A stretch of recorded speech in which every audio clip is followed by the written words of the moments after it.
La France n'appliquera pas le plan d'action européen qui visait à interdire le chalutage dans les aires marines protégées. Le chalutage, c'est une technique de pêche qui consiste à racler les fonds marins avec des engins en capturant les espèces finalement sans les distinguer les unes des autres. Le projet de l'Europe, c'était pourtant bien de l'interdire, ce chalutage, d'ici 2030. Est-ce que c'est un recul de l'Europe et est-ce que vous vous félicitez de cette décision ?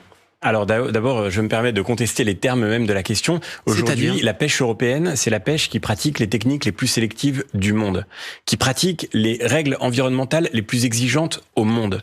Et donc, effectivement, la manière dont les pêcheurs travaillent aujourd'hui, elle fait partie de la référence la plus ambitieuse possible du point de vue de la protection. Ça dépend peut-être aussi des pêcheurs.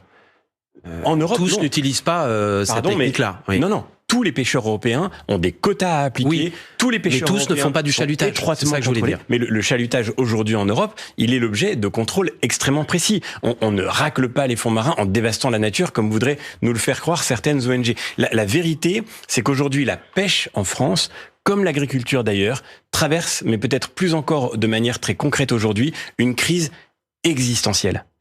Et cette proposition de la Commission européenne, elle allait détruire 30% de l'activité de la pêche française. 30%. Cette activité d'une pêche qui est, je le redis, la plus exigeante au monde. Or, le problème, c'est qu'aujourd'hui, on importe déjà 70% des produits de la mer qu'on consomme.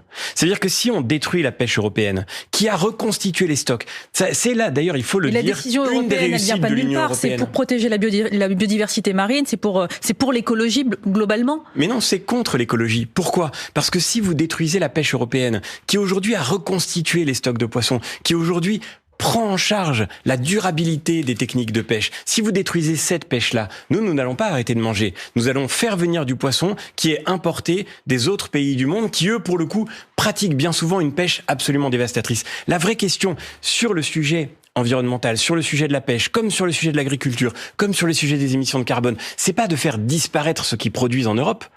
C'est pas de tuer les pêcheurs européens, c'est de faire en sorte que leur modèle, au contraire, puisse être partagé par les autres pays du monde. Vous croyez que si demain on continue d'importer du poisson qui est pêché en Chine, qui est pêché en Inde, du poisson qui est pêché avec des techniques de pêche qui ne sont pas du tout sélectives, qui ne sont absolument pas astreintes à des règles de biodiversité, à des règles de durabilité, vous croyez qu'on aura fait quelque chose pour la planète ? Non, on aura juste détruit notre économie. Et moi je comprends l'écœurement des pêcheurs qui voient se succéder les règles complètement idéologiques qui leur sont imposées. Ce plan d'action de la Commission, il n'a pas seulement été refusé par la France, il a été refusé par 25 États sur 27.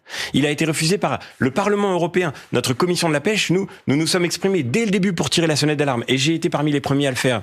Et c'est pas seulement le plan d'action de la Commission européenne, c'est aussi la décision du Conseil d'État qui veut fermer la pêche dans le golfe de Gascogne demain. Je comprends les pêcheurs d'être en colère quand le travail qu'ils ont fait pendant des années, y compris pour protéger les aires marines en France, est aujourd'hui utilisé pour les détruire contre leur activité qui pourtant, je le redis, devrait au contraire être un modèle.